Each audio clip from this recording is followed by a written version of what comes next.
আসসালামু আলাইকুম। Recipes by রাইসাস মম পক্ষ থেকে আপনাদের আরও একবার স্বাগতম জানাই। আজ আপনাদের মাঝে নিয়ে এলাম ইউনিক একটা রেসিপি, পেঁপের ভর্তা। এই পেঁপের ভর্তা যদি একবার তৈরি করে খান, মনে হবে যে অমৃত খাচ্ছেন। খুব সহজে অল্প সময়ে অল্প উপকরণেই তৈরি করা যায় পেঁপের ভর্তাটা। আপনারা চাইলে যে কোনো মুহূর্তে যে কোনো সময় তৈরি করে নিতে পারেন। তো চলুন শুরু করা যাক। আমি এখানে একটা বড় একটা পেঁপে নিয়েছি। পেঁপেটার ওয়েট হচ্ছে প্রায় 1.5 কেজির কাছাকাছি। তো আমার পুরোটা পেঁপে লাগবে না, আমি এখান থেকে হাফ করে কেটে নিয়েছি অর্ধেকটা পেঁপে, তাও লাগবে না। এরপরে আরেক ভাগ করে রেখে দিব। এখান থেকে অর্ধেকটা পেঁপে হলেই হয়ে যাবে আমার। তো আমি এখনই পেঁপেটাকে ফালি করে কেটে নিচ্ছি। একটা পেঁপের 4 ভাগের 1 ভাগ আমি নিয়ে ভর্তাটা তৈরি করব। তো আমি পেঁপেটাকে ভালোভাবে পরিষ্কার করে ধুয়ে মুছে একদম ক্লিন করে খোসাটা ছাড়িয়ে নিয়েছি।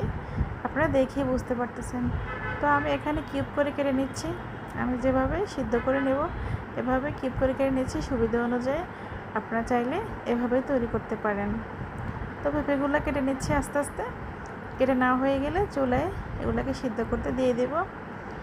তো দেখতে থাকেন। আজকে যদি আমার এই পেঁপে ভর্তার রেসিপি যদি কোনো অংশে ভালো লেগে যায়, একটা লাইক দিতে ভুলবেন না প্লিজ। আপনাদের লাইক আমাকে অনেক অনুপ্রেরণা করে নতুন কোনো ভিডিও নিয়ে আসার জন্য আপনাদের মাঝে। তো সহজ রেসিপি যদি পেতে চান, খুব সহজে অল্প সময়ে অল্প উপকরণে বাসায় তৈরি করতে পারেন, তাহলে আমার এই ছোট্ট চ্যানেলটি সাবস্ক্রাইব করে পাশে থাকা বেল আইকন অপশনটি অন করে রাখবেন। তাহলে আমি যখন নতুন কোনো রেসিপি ভিডিও আপলোড করবো আপনাদের মোবাইলে সবার আগে নোটিফিকেশান পৌঁছে যাবে। আপনারা চাইলে আপনাদের সময় সুযোগ অনুযায়ী দেখে নিতে পারবেন। খুব সহজে অল্প সময়ে অল্প উপকরণে যেসব রেসিপি তৈরি করা হয় আমি খুব দেখিয়ে দিচ্ছি, খুব সহজে ইজিলিভাবে। তো এখানে আমি পেঁপেটা সিদ্ধ করতে দিয়ে দিয়েছি। সামান্য পরিমাণ লবণ দিয়েছি, সামান্য পরিমাণ 1 চামচের 4 ভাগের 1 ভাগ হলদি গুঁড়ো দিয়েছি কালারের জন্য। আপনারা ভিডিওতে দেখে বুঝতে পারতেছেন। তো এখানে আমি পেঁয়াজ নিয়েছি, ছিলে পরিষ্কার করে ধুয়ে নিয়েছি। একটা পেঁয়াজকে একদম ছোট ছোট কুচি করে কেটে নিচ্ছি। আপনারা ভিডিওটা স্কিপ না করে দেখতেই থাকেন, দেখতে দেখতে বুঝতে পারবেন আমি কী জন্য কেটে নিচ্ছি। তো সাইডে আমি এখানে আরও 3টা পেঁয়াজকে একটু বড় সাইজের করে ফালি ফালি করে কেটে নিয়েছি। তার সাথে আমি এখানে 2টো রসুনকে কষকষ করে খুলে খোসাটা ছাড়িয়ে নিয়ে সাইডে রেখে দিয়েছি। তার সাথে আমি এখানে প্রায় 8 থেকে 10টা কাঁচামরিচ নিয়েছি। 2-3টা কাঁচামরিচ একদম কুচি করে নেব, যেগুলো পেঁয়াজ কুচি করে নিয়েছি সেগুলোর সাথে রেখে দেব। আর একটু বড় সাইজের করে কুচি করতেছি, এগুলো আমি ভর্তার সাথে দিয়ে দেবো। আপনারা দেখলেই বুঝতে পারবেন, যদি স্কিপ করেন না দেখলে মিস করবেন। এত সহজে অল্প উপকরণে তৈরি করা যায় এই ভর্তাটা। অন্য কিছু আর লাগবে না, ভাত খাওয়া নিতে পারবেন অনায়াসে, একদম 2 প্লেট। খুব সহজেই তৈরি করতেছি, দেখতেই থাকেন। তো আপনাদের লাইকটা আমার অনেক উপকারে আসবে। আপনারা যদি একটা লাইক দেন, আপনাদের লাইকে অনেক জনের কাছে পৌঁছে যাবে আমার এই রেসিপিটা। তো আমি এখানে একটা বাটি নিয়ে নিয়েছি।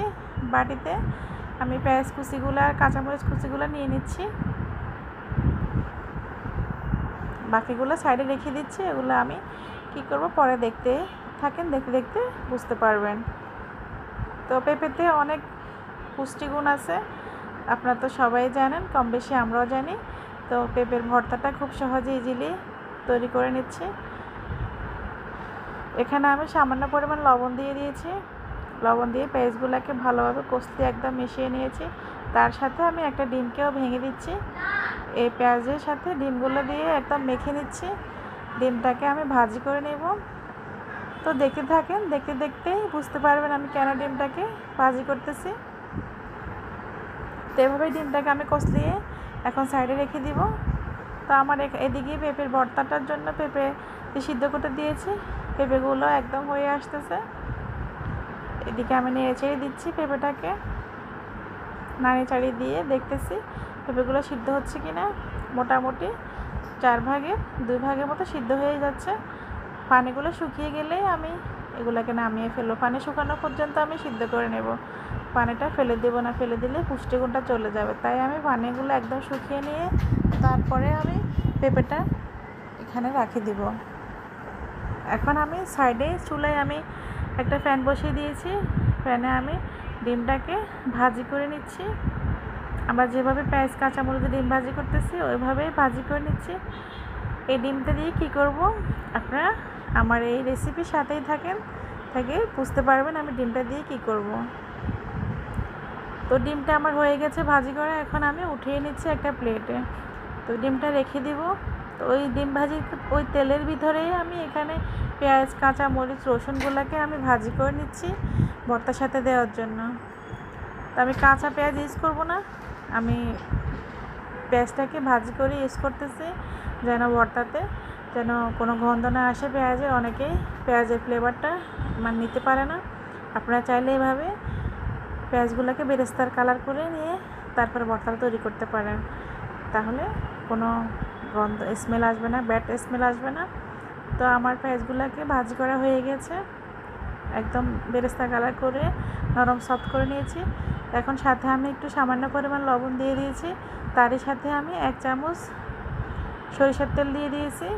তার সাথে আমি একদম ফ্রেশ ধনিয়া পাতা অ্যাড করতেছি। অ্যাড করে আমি এগুলোকে একদম হাত দিয়ে চটকিয়ে নিচ্ছি, কষলিয়ে ভর্তার জন্য রেডি করতেছি। তো এদিকে আমার পেঁপেটাও সিদ্ধ হয়ে গেছে, পানিটা শুকিয়ে গেছে। পেঁপেগুলোকে আমি হাত দিয়ে কষলিয়ে নিব, একদম কোনো শিলপাটাতে বাটাবাটি করতে হবে না, বাটনা দিয়ে করতে হবে না, একদম হাতের সাহায্যে খুব অল্প সময়ে অল্প উপকরণেই তৈরি করতেছি। আপনারা দেখলেই বুঝতে পারতেছেন। তো আমার পেঁপেগুলোকেও হাত দিয়ে চটকে নেওয়া হয়ে গেছে। এখন আমি সাইডে ডিমটাকেও নিয়ে নিয়েছি, ডিমটাকে কষলিয়ে পেঁপের সাথে দিয়ে দিব। ভাই রে ভাই, এতটাই টেস্ট হয়েছে, আমার মুখে এখন জল চলে আসতেছে। খেতে ডিমটা অ্যাড করার কারণে অনেক দুর্দান্ত হয়েছে, খেতে খুবই টেস্ট হয়েছে। আপনারা একবার হলে অবশ্যই ট্রাই করবেন। আমার ভর্তাটা কেমন হয়েছে রেসিপিটা দেখার পরে ছোট্ট করে একটা কমেন্ট করে জানিয়ে দেবেন কেমন হলো ভর্তাটা। খেতে মাশাআল্লাহ দ্বিগুণ টেস্ট হয়েছে। এই ভর্তাটা আমরা বাসায় সবাই অনেক পছন্দ করেছি, তো বারবার তৈরি করতে বাচ্চারা বলতেছে। আপনারা চাইলে এভাবে তৈরি করতে পারেন, খুব অল্প সময়ে অল্প উপকরণে। ডিমটা অ্যাড করার কারণে অনেক টেস্ট হয়েছে, টেস্টটা একদম দ্বিগুণ বেড়ে গিয়েছে। তো এভাবেই আমার ভর্তাটা তৈরি হয়ে গেছে। এখন আমি সরিষার তেল দিয়ে দিয়েছি উপরে ভালো একটা ফ্লেভার আসার জন্য, দেখতেও ভালো লাগবে, খেতেও মাশাআল্লাহ দ্বিগুণ টেস্ট হয়েছে। তারই সাথে আমি উপরে কিছু বেরেস্তা দিয়ে দিচ্ছি ভর্তার উপরে। আপনারা চাইলে এভাবে তৈরি করতে পারেন, বেরেস্তাটা উপরে দেওয়ার কারণে ফ্লেভার খুব ভালো এসেছে। এখন আমি পরিবেশন করতেছি, আমার ভর্তাটা রেডি হয়ে গেছে, এখন খাওয়ার পালা। আপনারা দেখতেই থাকেন। আমি আশা করি আমার আজকের এই পেঁপে ভর্তার রেসিপি আপনাদের ভালো লেগেছে। নিশ্চয়ই যদি ভালো লেগে যায় একটা লাইক দিতে ভুলবেন না প্লিজ।